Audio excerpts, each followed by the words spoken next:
Clear हैं। लेकिन पुष्कर जी, सवाल यह है कि पाकिस्तान अभी भी अपने ऑब्जेक्टिव पर क्लियर नहीं हो पा रहा है। देखिए, रोना वो पहले भी रो रहा था, रोना आज भी रो रहा है, कल भी उसके पास एक ही मुद्दा था, आज भी एक ही मुद्दा है, पनाह उसको आतंक को ही देना है।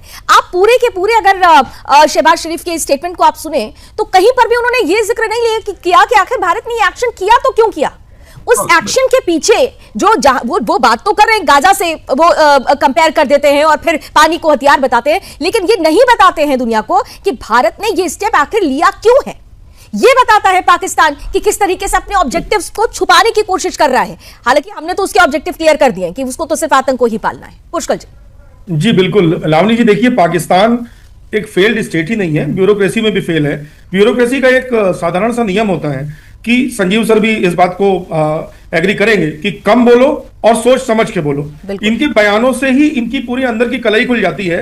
पानी को हथियार भारत ना बनाए, ये बयान जो उन्होंने दिया है, इससे उन्होंने ये अंतर्राष्ट्रीय समुदाय को स्पष्ट कर दिया है कि हमारे पास शक्ति है, भारत के पास जल नियंत्रण है। Now this thing is proven that we are the boss of the water and Pakistan is accepting that India is the boss of the water. और दूसरी बात, जिसे एक तरीके से हम सरल शब्दों में समझना चाहें कि एंटीसिपेटरी बेल लेने के लिए जैसे कोई दौड़ता है तुरंत कि उसको पता है अब होने वाली है अरेस्ट, अब एंटीसिपेटरी बेल ले लो, वैसे ही अब वो जानता है कि जल्दी ही अगर वो नहीं सुधरा तो पानी के स्रोतों पर काम होगा और सिंधु वाटर ट्रीटी को पूरी तरीके से लीगली भारत निरस्त कर सकता है। जो देखिए Vienna convention on the international treaty 1969 उसका आर्टिकल 60 और 61 इन परिस्थितियों में भारत को परमिट करता है पूरी तरीके से। तो उसे पता है कि भारत लीगली ये काम कर सकता है, यानी कि जल संकट उत्पन्न कर सकता है within the ambit of international laws. तो वो एंटीसिपेटरी बेल की तरफ इंटरनेशनल समुदाय से भीख मांग रहा है कि भाई भारत हथियार की तरह इसको यूज ना करे।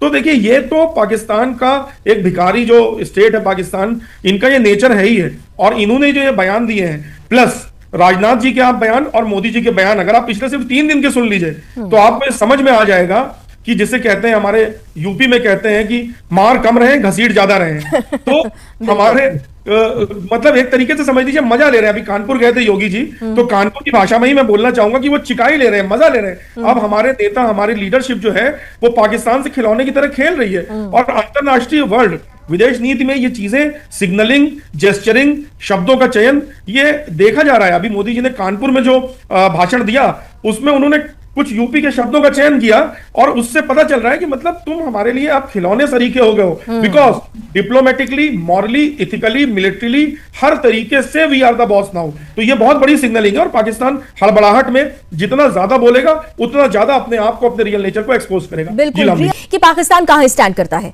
वहां की मीडिया से भी हमने आपको अभी एक सेगमेंट अपने दर्शकों के बीच रखा था, मैं पुनः भी उसे फिर से रखूंगी कि आप देखिएगा कि वहां पर तो पैनलिस्ट भी स्वीकार कर रहे हैं क्या हल्के में मत लेना भारत को। और खास तौर से भारत इन दिनों जिस नेतृत्व में आगे बढ़ रहा है उस नेतृत्व को भी हल्के में मत लेना। लेकिन जिस तरीके से हमारा डेलीगेशन बाहर गया और कोलंबिया जैसे देश को भी अपना वहां पर रुख बदलना पड़ा, यह बताता है कि अंतरराष्ट्रीय समुदाय भी अब यह समझ रहा है कि पाकिस्तान को सिर्फ सख्ती की भाषा समझ में आती है।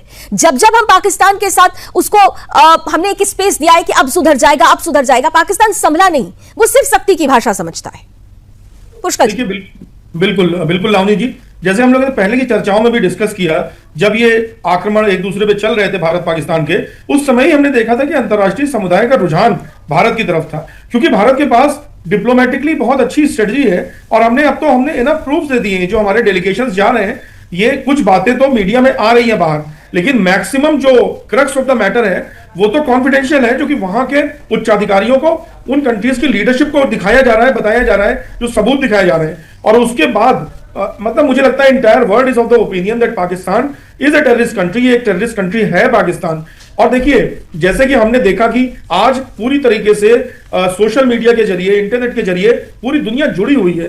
तो जो पाकिस्तान कर रहा है भारत के प्रति, जिस तरह का वो जिहाद फैला रहा है, और जो बलोचों के प्रति, क्योंकि हमारे बलोच भाई साथ में बैठे हैं इसलिए मैं स्पेशल मेंशन करना चाहूंगा। और मैं उनको भी ये बताना चाहूंगा कि जब आप नहीं भी पैनल में होते थे तो सुदर्शन चैनल में हम लोग बैठ करके बलोचों के बारे में बात करते थे। और जो बलोच कर रहे थे इस दौरान, जिस तरह से बलोचों का जंगजू चेहरा हमने देखा, जिस तरह से उन्होंने पाकिस्तान के कई इलाकों पे अपनी जो उन्होंने मिल्कियत कायम की वहां पर, वो हम लोग डिस्कस करते थे। तो बलोचों के साथ जो ये अत्याचार कर रहे हैं, ये सारी दुनिया आज देख रही है। मैं ये मानता हूं कि भारत की पूरी आवाम बलूचिस्तान के साथ खड़ी है। और भारत के मीडिया को थोड़ा और इसमें इंटरेस्ट लेना चाहिए। भारत की सरकार को गवर्नमेंट इन एक्साइल, जो बलूचिस्तान की गवर्नमेंट इन एक्साइल है, उसकी एक एम्बेसी अपने यहां खोलने का भी प्रयत्न करना चाहिए। मुझे पूरा यकीन है कि ये जल्दी ही ये अटेम्प्ट भी होगा। जैसे कि लाउदीन जी, आपने देखा कि हमने जो भी डिस्कस किया वो हुआ, तो मैं जानता हूं ये भी आने वाले कुछ महीनों में ये काम भी होने वाला है।